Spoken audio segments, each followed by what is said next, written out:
Great morning mga katindahan! Welcome kayo dito sa RTW ni Madam Claire. So for today's video nga mga katindahan na yan, at isi-share ko nga sa inyo yung mga ginagawa namin dito sa tindahan bago nga kami lumuwas. So kung ano-ano ba yung mga preparasyon na ginagawa namin. Pero bago yan mga katindahan, kwento ko muna sa inyo kung bakit nga kami biglaan naluluwas. Yan. Kasi ganito, si mother ko kasi is mawag sa akin kasi nga gusto niya daw lumuwas. Yan, para mamili ng mga paninda niya kasi wala na siyang mga uniform, wala na rin siyang mga bags. Tapos yung iba pang mga paninda kagaya mga shorts, ganyan. Yan. Pero mas priority talaga niya is yung mga uniform, bags at payong. Yan kasi tag-ulan nga, 'di ba? Payong, kapote, ganyan. Kaya lang dahil kakapabili ko lang ng iba kong mga paninda kagaya nga ng mga plasticware, yan, sobrang daming plasticware. Kasi nga nagtag-ulanan, so naubusan kami ng mga hanger, ipit sa damit, mga batya, as in zero talaga, wala na kami mga batya. Tapos mga timba, ganyan, drum, yan, as in ubos, sold out. Kaya naman nga, nagpabili na ako dyan sa Divisoria, mga katindahan. Sa Divisoria natin pinabili itong ating mga paninda. Yan. So, dahil nga inaya ako ni mother ko na lumuwas, wala pa akong ipon na budget para may maipamili dyan sa Baclaran kung sakaling luluwas kami. Kaya sabi ko sa kanya, hindi pa ako makasama dahil wala pang pamasahe. Sayang kasi yung pamasahe, di ba? Yung ipapamasahe namin is pwede ko na sanang ipambili ng ibang mga paninda. Pero dahil nga, yun nga, namili nga kami, is hindi ako sayang naman yung ipapamasahe ko, di ba? Pero ito na nga, buti na lang sabi ni mother ko na na sagot naman daw niya yung pamasahe ko. Oh, di ba? Taray, yan. Wala akong gagastusin sa pamasahe at saka sa pagkain, ganyan, di ba? Kasi kapag dito ka manggagaling sa Mindoro, ang pamasahe na ibabudget mo, pag luluwas ka is nasa 4,000 mga katindahan. Pamasahe pa lang yan, hindi pa kasama yung bayad sa mga paninda mo. Pero yung mga paninda mo naman nga kasi is ipapatracking naman natin yun, so bukod ang bayad nun, at saka hindi naman yun agad-agad na dadating sa atin, di ba? Mga 2 to 3 days pa bago natin makuha yung ating mga paninda. Ayan. So nung sinabi niya na libre niya nga yung aking pamasahe, syempre, go na agad, di ba yan? So kahit magkano na nga lang yung maipamili natin dyan, kung magkano na maipon natin, kasi parang 2 weeks pa yung preparasyon ko bago nga itong aming pagluwas. Ayan.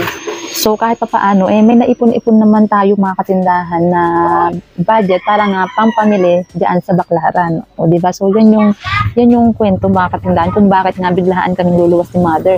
Since nga naman na dito sa RTW ni Madam Claire ay marami na rin kami mga out of stocks. Kagaya nga ng mga shorts na pang bata, shorts na pang matanda, ganyan, pang adult yan. Wala, as in halos wala nang mapagpilian si customer, kaya kailangan na namin mamili niyan. Talaga yung marami na naming out of stock dito sa tindahan, yung mga shorts.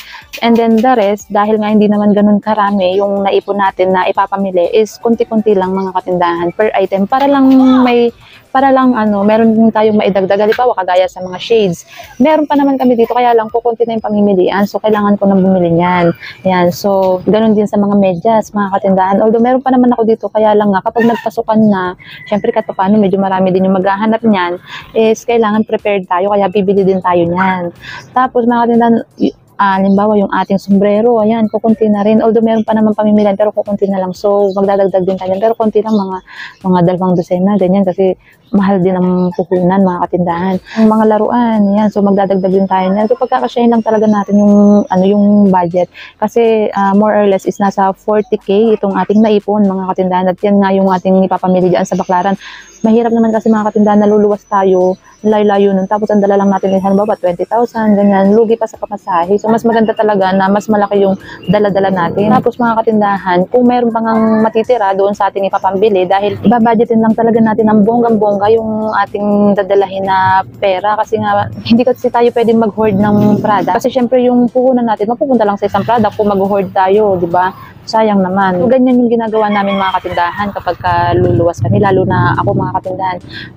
Yan yung diskarte ko sa pamimili kasi alam mo yun, yung mga alam kong hindi ko mabibili sa ibang supplier na kailangan ko pa talagang lumuwas para lang mabili yung mga item na yun yung binibili ko mga katindahan, yun yung nililista ko. So talagang kailangan may lista tayo ng mga product na mga dapat lang nabilhin natin dyan sa Baclaran or Divisoria, ganyan kapag luluwas. Pero yun nga ibang mga item, halimbawa kagaya ng mga school supplies, plasticware, skincare, ganyan. Yung ibang mga item na yun kasi mga katindahan, kahit dito lang sa amin, sa paligid paligid dito sa Mindoro, may nabibilhan naman, di ba? Unlike nga yung halimbawa, mga bargain na shorts, mga shorts na pang-adult, mga pang-basketball, ganyan. So, yung mga yan kasi, yung pag dito ko lang bibilin sa amin, sa paligid dito sa lugar namin, is medyo mahal na. So, mahirap na natin siyang patungan. Mahirap na natin siyang pagtubuan kasi doon pa lang sa kanila may patong na, di ba?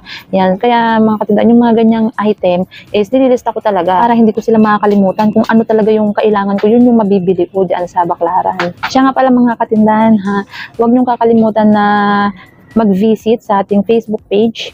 Ayan, RTW ni Madam Claire, at saka sa ating TikTok, ayan, RTW ni Madam Claire. Yan din yung ating pangalan dyan sa mga social media platform na yan. Kaya nasa sa inyo mga katindahan kung gusto nyong i-follow, di ba? Kasi I'm sure na meron kayo talaga mapupulot na mga panibagong idea, ano ba yung mga pwede pa natin gawin, ano pa ba yung mga kaya natin gawin, ano ba yung mga na akala natin ay imposible, hindi natin kaya, yung pala kaya natin, di ba? Kasi hindi lahat na-express natin dito sa platform na ito kay YouTube. Kaya much better na meron pa rin tayo nakita na ibang platform, di ba? Kagaya na nga lang diyan sa Facebook page, di ba? At kung mapapansin nyo nga mga katindahan, kung masisilip nyo yung Facebook page natin, RTW ni Madam Claire, is konti pa lang yung followers, mga nasa 50 something pa lang, ganyan. Bakit, di ba? Mas pinipili ko na dyan mag-upload kaysa sa personal Facebook ko. Kasi mga katindahan, mag-upload man ako na mag-upload sa Facebook account ko, wala namang papansin, di ba? Wala namang mag-heart, wala namang magla-like. Tested na natin yan. Mas okay pa yung kahit konti lang yung nagpa-follow sa atin, ganyan. At least, alam natin na legit. So, mas masarap pa sa pakiramdam mga katindahan yung ganun. Alam mo yun, yung na-express mo, yung tunay na ikaw, di ba? Na i-share mo yung tunay na nararamdaman mo, na i-share mo yung tunay mong experience, di ba? Yung hindi ka nahihiya, wala kang tinatago kasi lahat ng sinishare mo is patungkol lang sa kung ano yung buhay ng isang manininda, hindi ba? So yan lang muna mga katindahan for today's video. Maraming salamat sa inyong palaging panonood and happy selling!